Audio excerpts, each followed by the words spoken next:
From Washington, this is VOA News. Israel and Hamas begin another truce after attacking each other up to the last minute. And Turkey's Islamist-rooted Prime Minister wins yet another election, this time to become head of state. I'm Michael Lipin reporting from Washington. UN Secretary-General Ban Ki-moon has welcomed a new three-day truce between Israel and Palestinian militants in the Gaza Strip. The truce took effect about 3 hours ago at midnight local time on Monday. It is the latest in a series of short-term ceasefires in more than a month of cross-border attacks carried out by Israel and Hamas militants who control Gaza.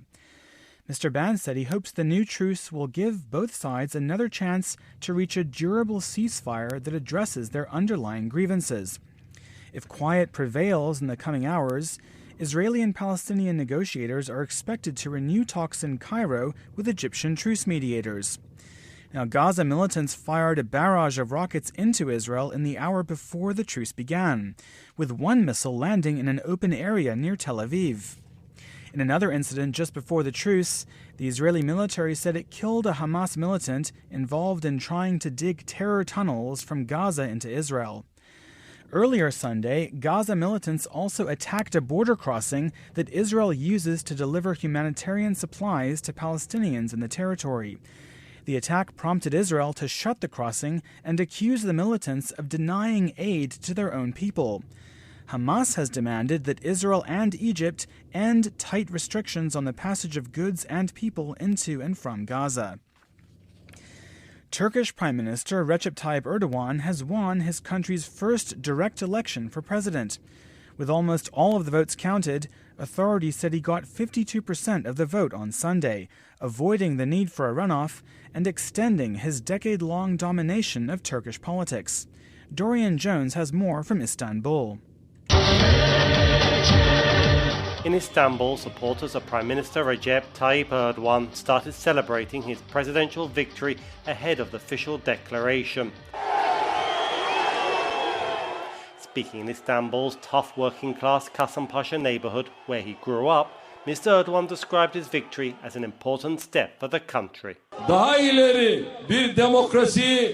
He said, as long as this life is under my skin, we will continue to serve our nation and homeland. We will work harder that a more progressive democracy and peace will reign in this country. Mr. Erdogan campaigned on his 12-year record as Prime Minister, in which he has transformed Turkey from one of Europe's weakest economies to a regional powerhouse. The Prime Minister's chief rival, Ekmelettin İhsanoğlu, joint candidate of the two main opposition parties, says the election was unfair. He said it was an unfair contest between unequal powers and uneven opportunities. Dorian Jones of VOA News, Istanbul. Iraqi Kurdish fighters known as Peshmerga say they have regained control of a district near their regional capital, Erbil, in a battle with Sunni militants who call themselves the Islamic State. Speaking to VOA's Kurdish service on Sunday, a Peshmerga fighter said his forces repelled an Islamic State attack on the Makmur district. He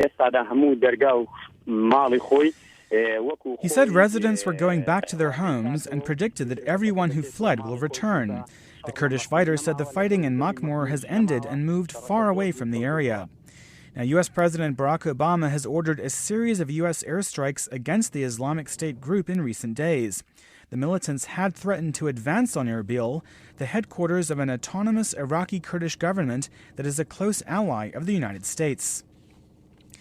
The southern U.S. state of North Carolina is stepping up efforts to guard against the possible spread of the Ebola virus in the United States. On Sunday, the North Carolina Health Department said anyone returning from Africa who worked with Ebola patients will be put into a quarantine.